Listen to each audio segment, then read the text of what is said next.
हम लोगों ने कंसिडर किया था होमोजीनियस के केस में, यह हमारा था five D D dash z equal to f x y, जहां five d dash homogeneous function होता था। अगर यह फाइव डी डैश होमोजीनियस नहीं हो, means if it is not homogeneous, then this equation first is called non homogeneous linear partial differential equation, and its solution is also equal to complementary function plus particular integral. Now we are going to discuss the method how the complementary function for a non-homogeneous linear partial differential equation is obtained. For obtaining the complementary function for non-homogeneous linear partial differential equation,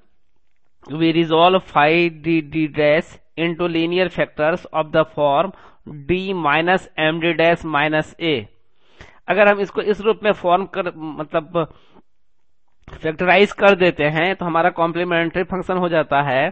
C F equal to Z equal to E to the power A X F Y plus M X. और suppose during factorization अगर ये repeated factor आए, जैसे suppose यहां मैंने cube का लिया है कि 3 बार ये रिपीट हो रहा है D minus M D dash minus A Q Z equal to 0,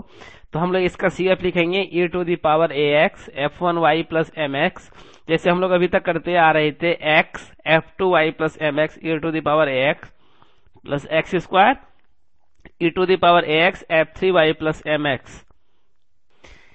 कई बार ऐसा होता है कि जो हमारा इक्वेशन दिया गया होता है उसको हम लोग फैक्टराइज ही नहीं कर सकते हैं लीनियर फैक्टर में।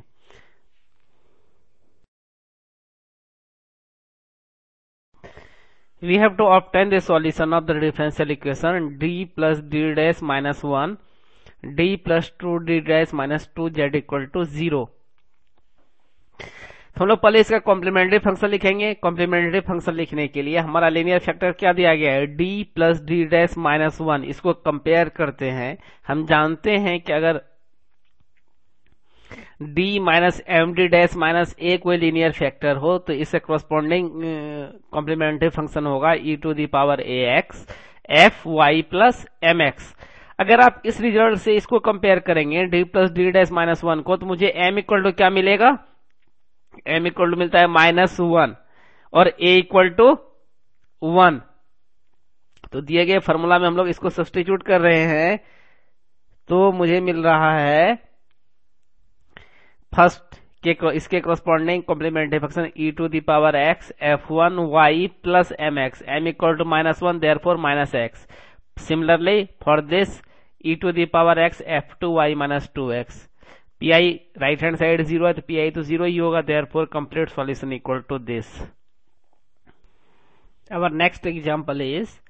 Solve D square plus D D dash square minus P square Z equal to 0। यहां हम लोग क्या देखते हैं कि इसका D square plus D D dash square minus P square को लीनियर फैक्टर में फैक्टराइज नहीं किया जा सकता है। मीन्स जिस मेथड से हम लोगों ने पहला क्वेश्चन सॉल्व किया है उस मेथड को आप यहां अप्लाई नहीं कर सकते हैं। तो इस तरह के क्वेश्चन को सॉल्व करने के लिए कि when the five D D dash can't be factorize in linear factors, we take z equal to a e to the power hx plus ky as our trial solution. Therefore ये हमारा solution है, इसमें जहां जहां z है इसको a e to the power hx से replace कर रहे हैं तो d टू z का वैल्यू क्या हो जाएगा d स्क्वायर z का a h स्क्वायर, मीन 2 बार डिफरेंशिएशन x के रिस्पेक्ट में किए हैं e to the power hx plus ky। Similarly d dash square z equal to a k square e to the power hx plus ky। इस सारे value को रखने पर D square plus D dash minus P square Z का value हमारा हो जाएगा यह, this is equal to 0। This implies this H square plus K square minus P square equal to 0। Therefore our complementary function equal to Z equal to summation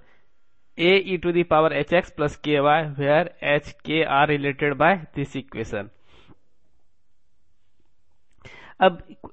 अगर इसका value H के का हम ऑब्टेन कर सकते हैं अदरवाइज हम लोग इसको ऐसे ही छोड़ देंगे कि where H and K are related to each other by any relation which may be यहाँ हमारे के लिए है यह H square plus K square minus P square equal to 0। इसका स्पेसिफिक सॉल्यूशन लिया जा सकता है, जैसे हम अगर h equal to P sine alpha ले लें, K equal to sorry h equal to K P cos alpha ले लें और k equal to P sign